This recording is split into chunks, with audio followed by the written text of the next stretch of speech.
लियारी कराची का वो इलाका जहां जिंदगी और मौत के दरमियान फासला था सिर्फ एक गोली का।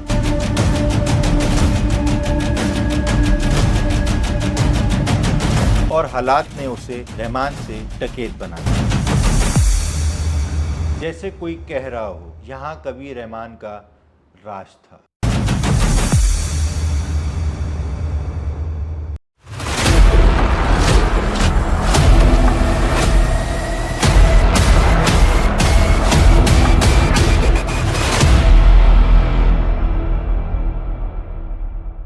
अस्सलामुअलैकुम दोस्तों, मेरा नाम है नवाजिश अली और आज जो मैं आपको कहानी सुनाने जा रहा हूँ वो ना सिर्फ लियारी की बल्कि कराची की तारीख का एक खूनी दौर था। लियारी कराची का वो इलाका जहाँ जिंदगी और मौत के दरमियान फासला था सिर्फ एक गोली का।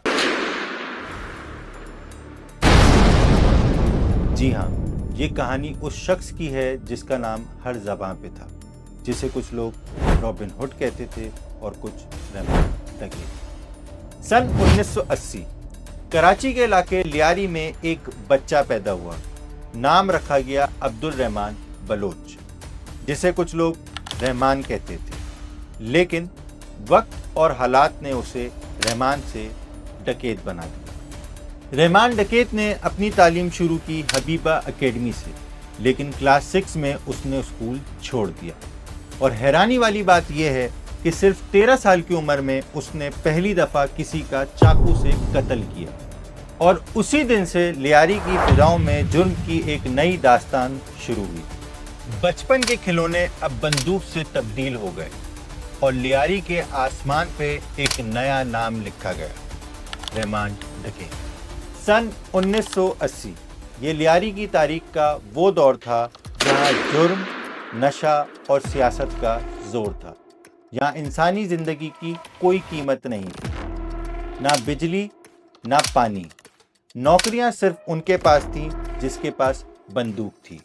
गलियों में गोलियां चला करती थीं।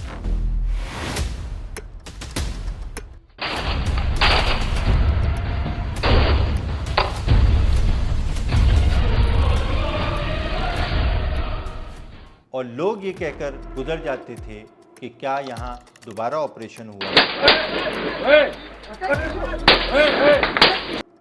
अंधेरा होते ही पुलिस लियारी में दाखिल नहीं होती थी और लोगों के दिलों में खौफ तारी हो जाता था, और वो खौफ था रहमान डकैत। रहमान ने लियारी में अपनी पहचान हीरो के तौर पर बनाई। लोगों के वो मसाइल हल करता, चाहे वो राशन देना हो या शादियों में मदद करनी हो।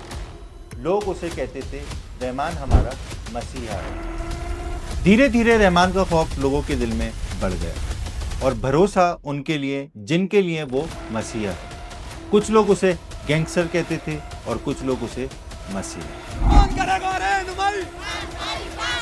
Almost every Karachiite is familiar with his name. बहुत अच्छा था, ये एक औरत था, एक मिस्किन, एक मोमिन था। बोला नहीं करो, इज्जत का जागे में इज्जत किया। मगर असली ताकत तब मिली जब रहमान के कंधों पर हाथ आया सियासत का। अब वो सिर्फ स्ट्रीट डॉन नहीं बल्कि सियासी हथियार बन गया। सन 2007 जब शहीद मोहतरमा बेनज़ीर भुट्टो की रैली पर अटैक हुआ, कहा यह जाता है अब्दुल रहमान डकैत ने उन्हें बचाने में अहम किरदार अदा किया। उसके बाद उसका असर मजीद बढ़ गया। इसी दौर में रहमान ने एक पीपल्स अमन कमेटी बनाई जो लियारी के लोगों के लिए एक अमन का निज़ाम थी और कराची के लोगों के लिए एक खौफ का नया चैप्टर। लियारी अब लियारी गैंग वॉर के नाम से मशहूर हो गया और रहमान डकैत उसका सरदार।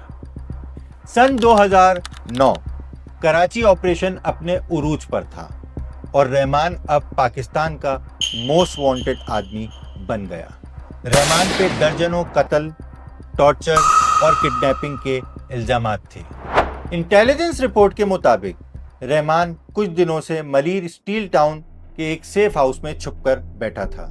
8 अगस्त 2009 की रात ऑपरेशन का आगाज हुआ और पुलिस ने उस इलाके को पूरी तरह घेर लिया और सुबह होते ही गोलियों की बारिश हो गई।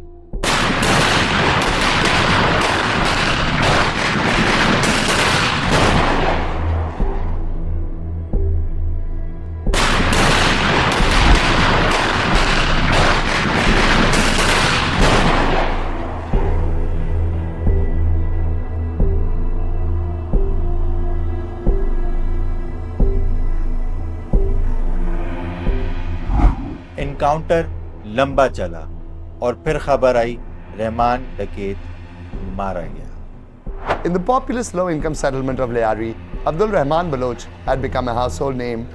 Some perceived him as a Robin Hood figure fighting for the rights of the less fortunate and marginalized people and are angered by his death. और उसके साथ उसके 3 साथी मारे गए, फैज मोहम्मद, नूर मोहम्मद और फैजुल्ला। लियारी की गलियों में खामोशी छा गई। कुछ लोग रो रहे थे तो कुछ खामोश थे। ऐसा लग रहा था कि अभी भी खौफ मौजूद है, बस चेहरा बदल गया था। रहमान की कहानी यहीं खत्म नहीं होती। कुछ लोग आज भी कहते हैं रहमान हमारा रॉबिन हुड भाई था। था, छोटा बच्चा था, बात अच्छा था, गरीबों का वास्ता बहुत अच्छा था। चौका जैसा बाप जैसा हम लोग का भाई जैसा था। लियारी में अमन खान भाई ने लाया था। खान भाई हमारा भाई। और कुछ कहते हैं वो सिर्फ एक कातिल था।